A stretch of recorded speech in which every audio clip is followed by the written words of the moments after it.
Hey, I'm back again with some more information on how to play Dungeons and Dragons. Basic introduction rules. First off, you're going to need a set of dice. Now, the dice are called polyhedral dice here, and they have different number values on them. Most dice that you're familiar with are these little cubes, and they're called six-sided dice or D6. The most popular and famous, the ones on my hat here, are these guys here. This is a 20-sided dice. Okay. You also have this little pyramid. This is a four-sided dice, and typically it's red. Each one is maybe different, but typically that very top number is the number you roll. So it's the same on all three sides. Okay. Two of those little triangles put together make a D8. Okay. Then we have a D10 here, 10-sided dice. This 10-sided dice is numbered by tens. So 10, 20, 30, 40. If you ever have to roll a percentage, you roll both of these together and you would get, let's say,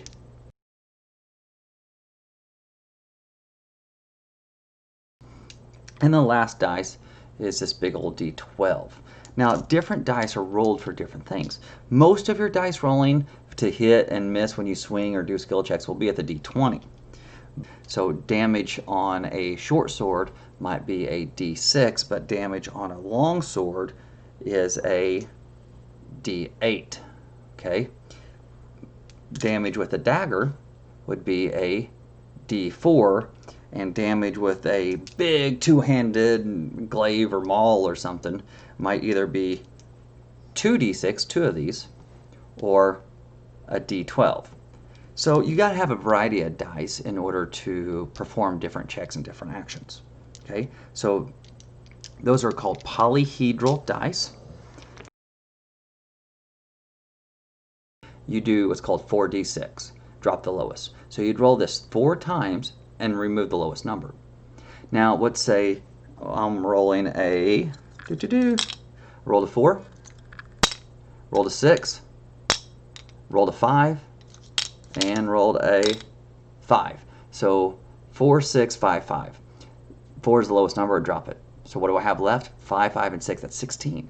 So I can place that 16 on any one of my ability stats. So remember talking about dexterity and constitution, strength, intelligence.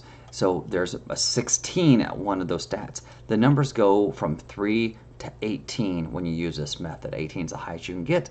3 is the lowest you can get. All right, so 16 is a really good score because really 10 is about average. Most people in a category would be a 10. So a 12 is above average. You're stronger than normal. 16 is you're pretty strong. 18, you're like, heavyweight, boxer or a wrestler. Like The Rock would be like an 18. So that's really, really rare to have those high scores. For intelligence, again, most of us are 10s. But someone like Stephen Hawking would be like an 19 or 20 even. So the higher the ability scores, the better you are. And you get bonuses with those ability scores. So for example, if you had a constitution of a 10, that's a +0. 10 and 11 is a +0. 11 or 12 and 13 is a +1. So whatever you roll, you add that 1 if you're doing a constitution check. So your ability score modifiers is a 10 or 11 is a +0, a 12, 13 is a +1, a 14, 15 is a +2, a 16, 17 is a +3, an 18, 19 is a +4, and if you get all the way up to 20, which can happen, you are a +5. So whatever you roll, you add 5 to it. Now below 10, you start taking negatives. So in 8 and 9, you subtract 1. So for example, if you're playing halfling with only 8 strength and you hit somebody with a club and you roll 6 damage, you subtract 1 because you're not strong enough to do extra damage. But if you're a dragonborn with a +3 strength and you hit somebody and you roll 6, well, you add 3 to it, so now you do 9 damage. So the numbers and modifiers matter to help create your character and help tell that character story. Now, early on, most people want I want 18s and everything.